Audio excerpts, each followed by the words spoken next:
समझते हैं आरसीटी क्यों की जाती है। आरसीटी को समझने के लिए हमें दांत की बनावट को समझना जरूरी है। दांत की सबसे ऊपरी परत को इनेमल कहा जाता है, जो हड्डी से भी ज्यादा मजबूत और सफेद होता है। इसके नीचे डेंटिन होता है, यह हल्के पीले रंग का होता है और यह एनिमल से थोड़ा नरम होता है। डेंटिन के अंदर सबसे गहराई में पल्प होती है, जिसमें नसें और ब्लड सप्लाई होती है।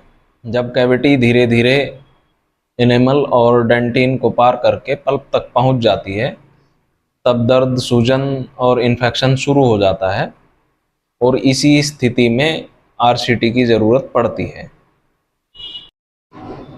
आरसीटी को लेकर मरीजों के कुछ आम सवाल होते हैं, जिन्हें हम एक एक करके समझेंगे। पहला है, क्या दवाई से ठीक नहीं होगा? देखिए, दवाइयाँ दर्द को कुछ समय के लिए कम करती हैं, लेकिन इन्फेक्शन को जड़ से खत्म नहीं करती। इसलिए स्थायी इलाज के लिए आरसीटी कराना आवश्यक होता है। दूसरा है, क्या आरसीटी में दर्द होता है? आज की आधुनिक तकनीक और एनेस्थीसिया की मदद से आज के समय में आरसीटी लगभग दर्द रहित प्रक्रिया है। क्या आरसीटी से कोई परेशानी हो सकती है? देखिए, जब यह उपचार विशेषज्ञ द्वारा सही तरीके से किया जाता है तो यह पूरी तरह सुरक्षित और सफल प्रक्रिया होती है। चौथा है, क्या आरसीटी के बाद दांत के नीचे कोई बड़ी समस्या हो सकती है?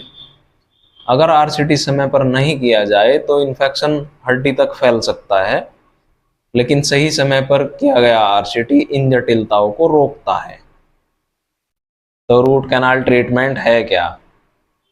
दांत में आरसीटी के लिए डेंटल ड्रिल की सहायता से पल्प तक पहुंचकर संक्रमित पल्प को हटाया जाता है।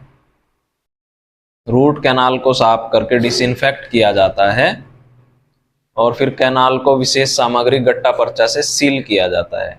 इसका मुख्य उद्देश्य प्राकृतिक दांत को बचाना और दर्द से स्थायी राहत देना है।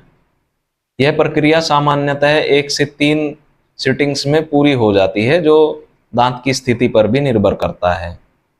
दोस्तों, आरसीटी के बाद दांत थोड़ा कमजोर हो जाता है, इसलिए उस पर डेंटल कैप लगाना बेहद जरूरी होता है, ताकि दांत लंबे समय तक मजबूत और सुरक्षित बना रहे। अगर आप भी दांत के दर्द या सेंसिटिविटी को नज़रअंदाज कर रहे हैं तो देर न करें। सही समय पर किया गया आरसीटी आपके दांत को बचा सकता है। सही सलाह और उपचार के लिए अपने डेंटल विशेषज्ञ से संपर्क करें।